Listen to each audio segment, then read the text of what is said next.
find amongst the Muslim Ummah that they call themselves in different groups and names and sects. And some say that, didn't the Prophet said there will be sect? Yes, the Prophet did say that. What did the Prophet say? The Prophet said, it's mentioned in the Sahih Hadith of Sunnah Abu Dawud, volume number 5, in the book of Sunnah, chapter number 1, Hadith number 4595. The beloved Prophet Muhammad said that the Jews were divided into 71 or 72 sects. The Christians were divided into 71 or 72 sects. And my ummah, my community will be divided into 73 sects. The next hadith, which is also a Sahih hadith, of Sunnah Abu Dawud, volume number 5, in the book of Sunnah, chapter number 1, hadith number 4596. The beloved Prophet Muhammad said that the people of the book were divided into 72 sects, and my ummah, my community will be divided into 73 sects, and all of them except one, that means 72 out of 73 sects will go to hellfire, except one. All of them will go to hellfire except one. Those that are with the Jama'ah, that is the main body of the Muslims. And these two hadith are repeated several times in different books of hadith.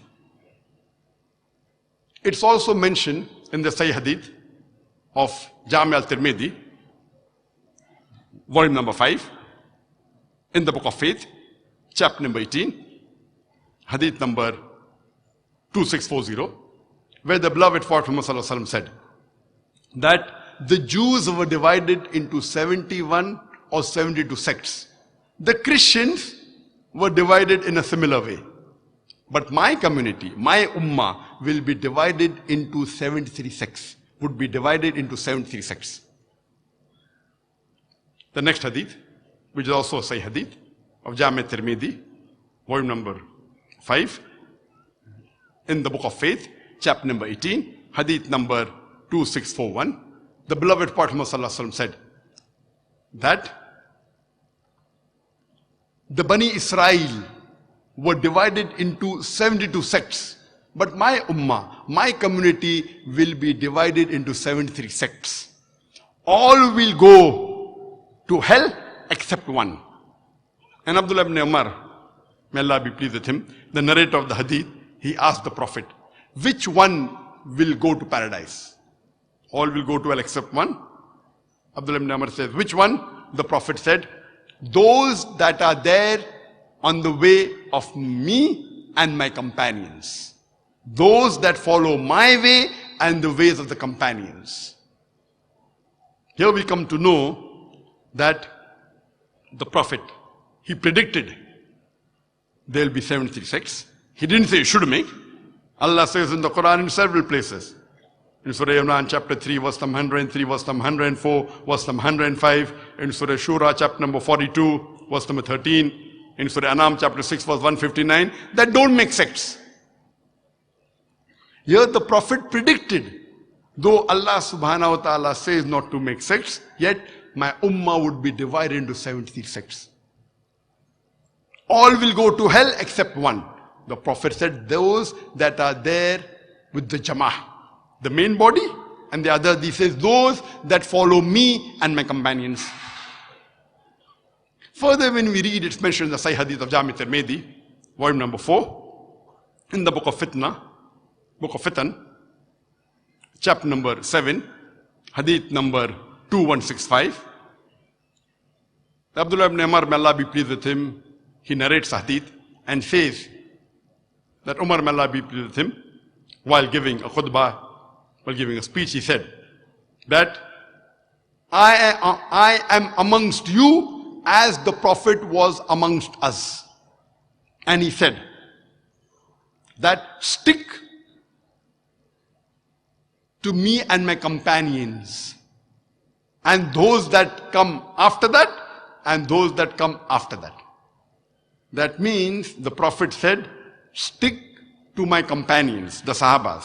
Then the next generation, that's the Tabain. Then the next generation, the Tabain. The Prophet said, you have to hold fast to the rope of Allah and the Sahih Hadith. After the Sahih Hadith, stick to my companions. Then the next generation, then the next generation. And the Hadith continues. There will be a time when people will tell lies. And a person will even lie when he is not even asked for an oath. People will give testimony when they are not asked for testimony. And the Hadith continues.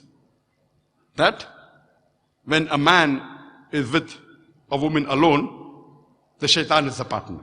And the Hadith continues. If a man is alone, there are chances that the shaitan is with him. But if they are two, the shaitan is further away. Therefore, if you want to enter paradise, stick with the Jama'ah.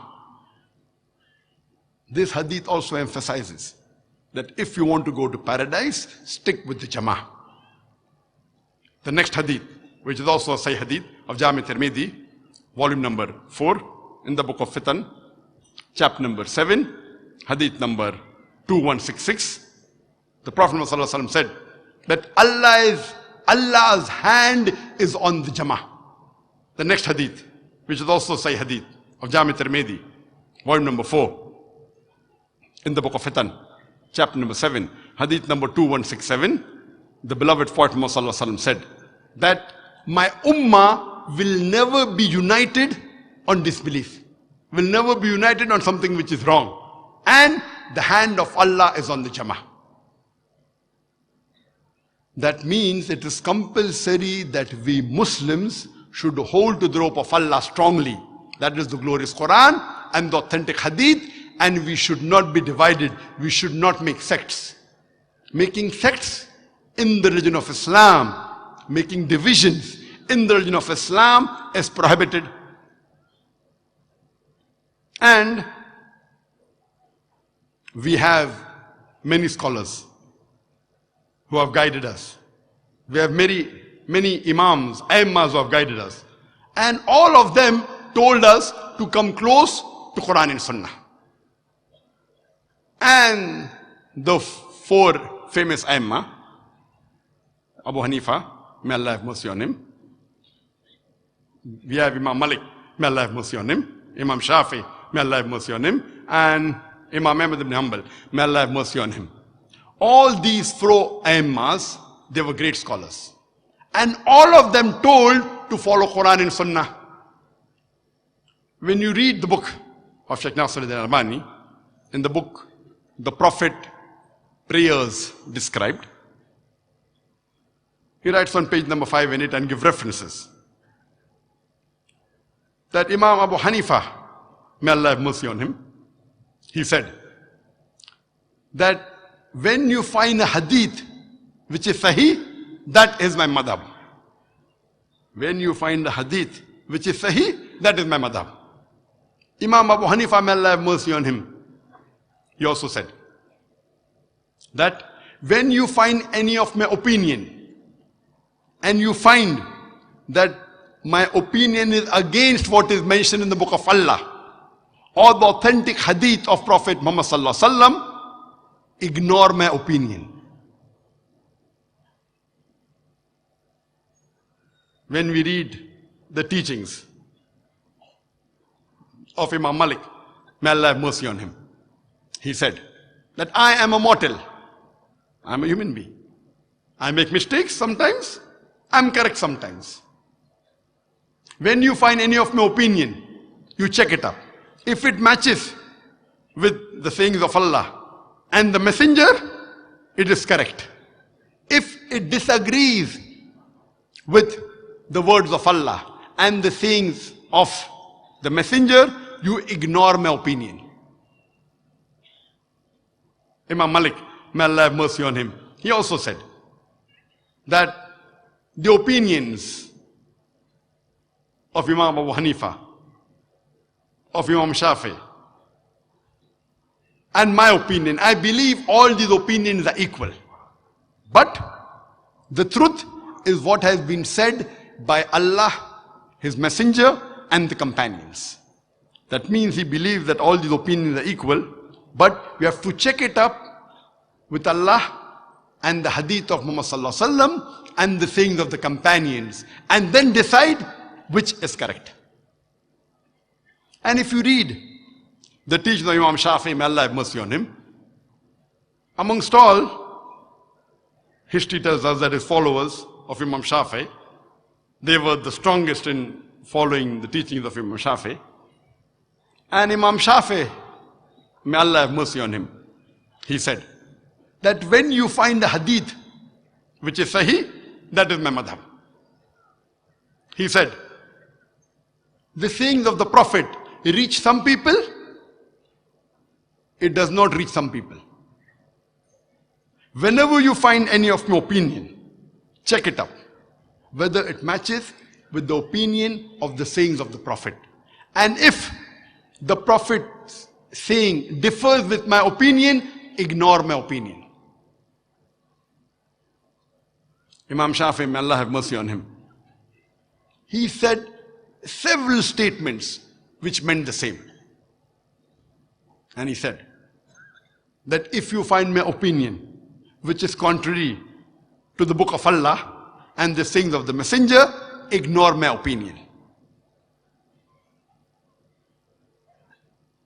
And he said that it is the duty of every Muslim that he should follow the messenger. And if he does not follow the sayings of the Prophet, he is in the wrong. The same was said by Imam Ahmad ibn Hanbal. May Allah have mercy on him. He said that if you find any of my opinion which is contrary to what Allah says in his book or what the messenger has said, ignore my opinion. And Imam Ahmad ibn Hanbal, he always stressed that you have to follow Allah's book and the sayings of the Prophet Muhammad sallallahu alaihi wasallam. So what we hear and learn from all these four great Aimmas and the other Imams also, Imam al-Thawri and Auzi, all of them said that the right opinion is the opinion of Allah and His Rasul. And if any time any of our opinion goes against the teachings of Allah and the sayings of the Prophet, you ignore our opinion. One saying that, throw the opinion on the wall. But here we find in our Muslim Ummah, we are divided on small trivial issues. And we know that mashallah, all the four great Aimmas, more than 95% what they said is the same. There may be a difference in a couple of percentage. And all the Aimmas said that when you find my opinion which goes against the opinion of Allah and His Rasul, then ignore my opinion. So why should we fight amongst ourselves?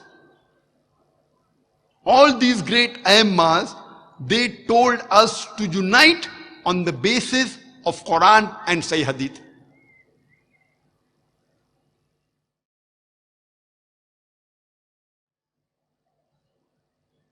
Let me give you one more example. The Hadith of Prophet ﷺ, that when you go for Sajda, do not do what the camel does. So one group of Muslims believe that when they go into Sajda, they put their knees first on the ground and then they put their hands. Another group of Muslims